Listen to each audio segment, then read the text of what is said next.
वैसे हमारी ये फिक्र न सिर्फ बंगाल की है बल्कि पूरे देश की है। यही वजह है कि आज एक बार फिर हम हरियाणा के नए कानून का विश्लेषण कर रहे हैं, जिस कानून में स्थानीय लोगों के लिए प्राइवेट सेक्टर में 75% रिजर्वेशन है। आज हम आपको बताएंगे कि कैसे ये कानून देश के विकास में बाधक है, जिसका मुख्य एजेंडा राजनीति है। हम आपको यह भी बताएंगे कि क्यों इस कानून को किसान आंदोलन से जोड़ा जा रहा है, खासतौर से वन नेशन वन मार्केट के सिद्धांत से। तो देखिए हमारी ये रिपोर्ट।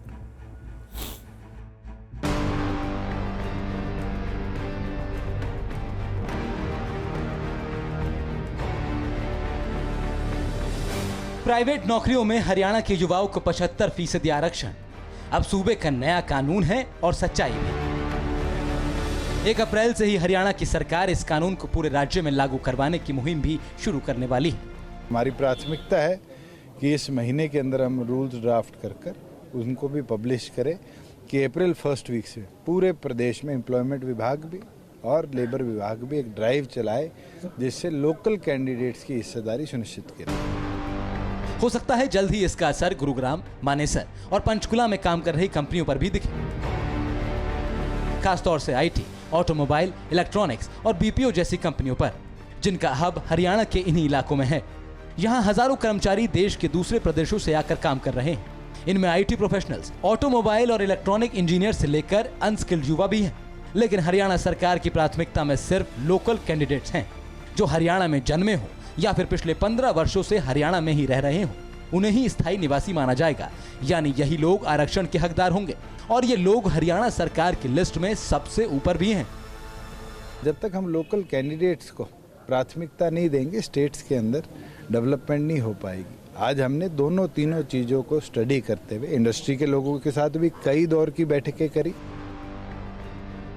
लेकिन सवाल उठता है कि जिस लोकल कैंडिडेट के लिए डिप्टी सीएम दुष्यंत चौटाला इतने वोकल हैं, क्या ये वोट बैंक की सियासत है?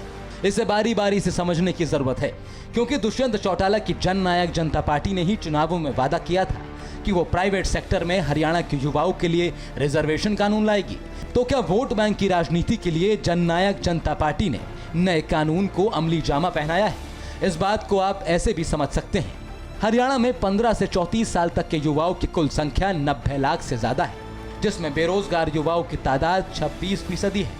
मतलब इस कानून के बाद सीधे तौर पर इनका असर राज्य के लाखों युवाओं पर होगा, जो बीजेपी और उसकी सहयोगी पार्टी के लिए एक मुश्त वोट बैंक भी साबित हो सकते हैं। जो 75% को देख के लगता है कि पॉलिटिकल है, बहुत ज़्यादा हार्श है, इनको स्टेजेस के अंदर बढ़ाना चाहिए था। 15% से शुरू करते, अगले साल 25, ऐसे करके बढ़ा के 75 तक। सीधा ही आप 75 लॉन्च करो, ये तो बहुत ज़्यादा पॉलिटिकल वो लग रहा है।